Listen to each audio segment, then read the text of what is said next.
फटाक खबरें 30 सेकंड में। डाउनलोड कीजिए तक ऐप। हमारे प्रधानमंत्री ने काशी का मॉडल देश को दिया है, दुनिया को दिया है, और उसी मॉडल पर हम जहां हमारे भगवान कृष्ण का जो गर्भगृह है वहां दिव्य और भव्य मंदिर बनाएंगे और ब्रज 84 कोष का चौमुखी विकास करेंगे और द्वारकाधीश जी और बांके बिहारी जी का भी हम कॉरिडोर उस तरह से बनाएंगे। तो आने वाले समय में अधिक से अधिक संख्या में यहाँ श्रद्धालु आए, ये दुनिया का सबसे बेहतरीन पर्यटन का केंद्र बने।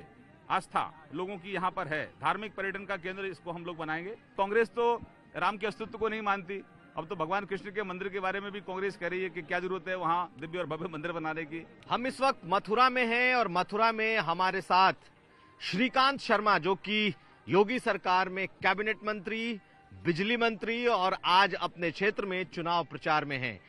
10 फरवरी को पहले चरण के मतदान में इनका चुनाव है और मथुरा इस बार किस करवट बैठेगा?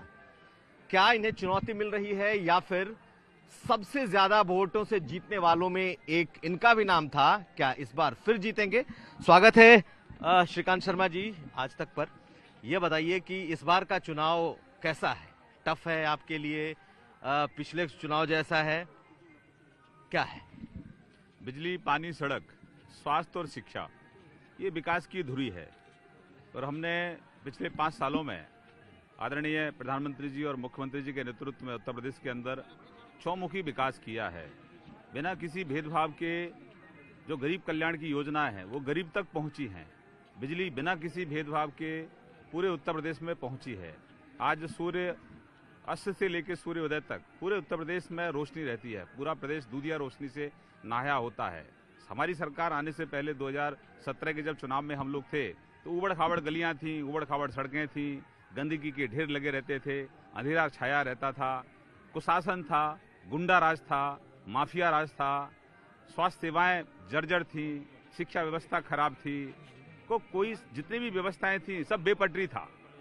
हमारे मुख्यमंत्री जी सारी व्यवस्थाओं को पटरी पर लेकर आए और आज देखिए आप, बिजली सबको समान रूप से मिल रही है, आज वैक्सीन सबको मुफ्त में लग रहा है, आज राशन सबको मुफ्त में मिल रहा है, गरीब कल्याण की योजनाएं बिना भेदभाव के सब तक पहुंच रही हैं।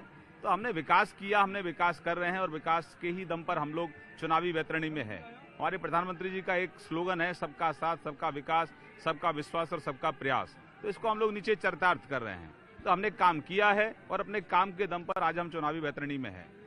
तो ये जो चुनाव है आपके लिए चुनौती भरा है या आपको लग रहा है कि नहीं आसान चुनाव है? क्योंकि इस बार फिर आपके सामने मुकाबला आपका किससे दिखता है? कांग्रेस है या आपके ही पार्टी से आए जो दूसरे शर्मा जी हैं उनसे? देखिए, यहाँ कार्यकर्ताओं ने मन बनाया है और कार्यकर्ताओं ने मन बनाकर अपने लिए ही अपना टारगेट तय किया है।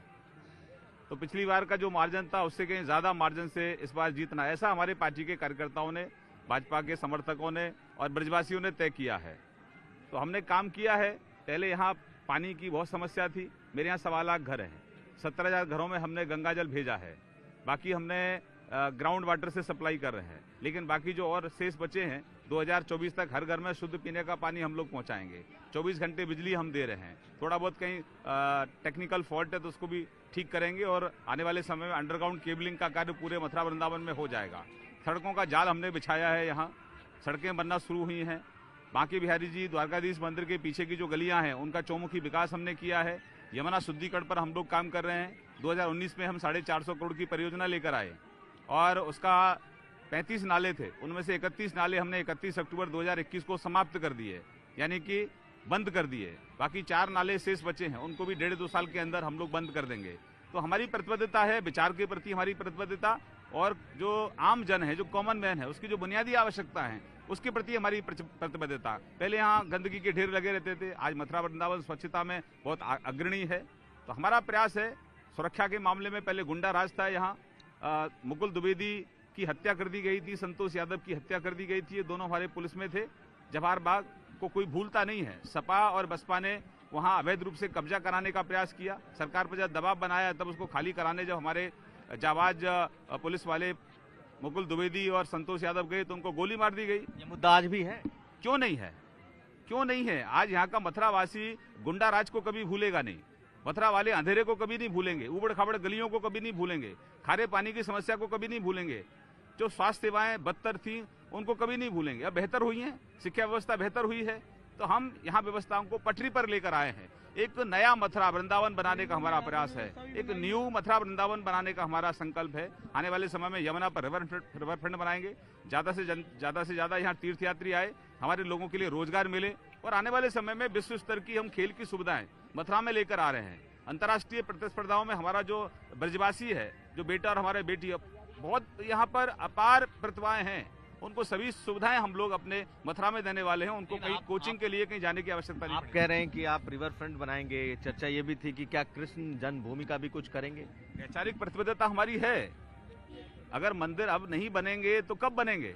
जिस तरह से भव्य और दिव्य मंदिर अयोध्या में बन रहा है, हम तो संविधान में आस्था रखने वाले लोग हैं। 500 साल से प्रतीक्षा कर रहा था इस देश का समाज कि वे मंदिर बनेगा, आज वो समय आया, आज मंदिर बन रहा है। मथुरा में कब मंदिर बन रहा है, वही उसी तरह से काशी में बाबा विश्वनाथ का कॉरिडोर कितना भव्य और दिव्य बना है। हमारे प्रधानमंत्री ने काशी का मॉडल देश को दिया है, दुनिया को दिया है, और उसी मॉडल पर हम जहां हमारे भगवान कृष्ण का जो गर्भगृह है वहां दिव्य और भव्य मंदिर बनाएंगे, और ब्रज 84 कोष का चौमुखी विकास करेंगे, और द्वारकाधीश जी और बांके बिहारी जी का भी हम कॉरिडोर उस तरह से बनाएंगे। तो आने वाले समय में अधिक से अधिक संख्या में यहाँ श्रद्धालु आए, ये दुनिया का सबसे बेहतरीन पर्यटन का केंद्र बने। आस्था लोगों की यहाँ पर है, धार्मिक पर्यटन का केंद्र इसको हम लोग बनाएंगे। और इसी यहाँ से सीधे आप आगरा जाइए, आगरा से फतेहपुर सीकरी जाइए, हमारे यहाँ जेवर पर एयरपोर्ट आ गया है, तीर्थयात्री यहाँ आएंगे, लैंड करेंगे, कम से कम 3 दिन हमारे यहाँ रहे, इस तरह से हम लोग व्यवस्था कर रहे हैं। लेकिन एक बात बड़ी तेज चर्चा है कि इस बार आपको पिछले बार से ज्यादा आपका विरोध हो रहा है, जो स्थानीय लोग हैं वो आपके खिलाफ हैं, ऐसा आपको लगता है? ये लोकतंत्र है, और लोकतंत्र में सब लोग अपना काम करते हैं। जिनको काम करना है, मथुरा का विकास जिनको करना है, वो हमारी पार्टी और हम विकास कर रहे हैं। लेकिन जिन्होंने मथुरा में आज तक कभी कुछ किया नहीं, तो उनके पास और कुछ नहीं है अफवाह फैलाने के अलावा। और सपा बसपा कांग्रेस को लोगों ने यहाँ देखा है, जवाहर बाग उसका उदाहरण है। और कांग्रेस तो राम के अस्तित्व को नहीं मानती। अब तो भगवान कृष्ण के मंदिर के बारे में भी कांग्रेस कह रही है कि क्या जरूरत है वहां दिव्य और भव्य मंदिर बनाने की। तो उनके पास मुद्दे नहीं है।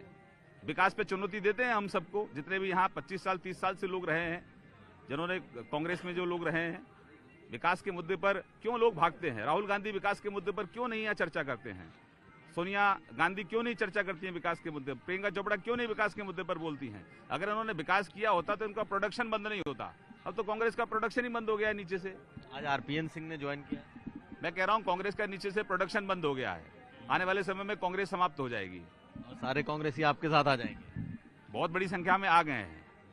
जो हिंदू और हिंदुत्व की परिभाषा नहीं ठीक से लोगों को बता पाता है, ऐसा कांग्रेस का जो पूर्व अध्यक्ष है, तो लोगों में कहीं ना कहीं नाराजगी तो उनके प्रति है ही है, राहुल गांधी जी के प्रति। अच्छा, आप तो पूरे राज्य और देश तक की सियासत समझते, जानते, बोलते रहे हैं।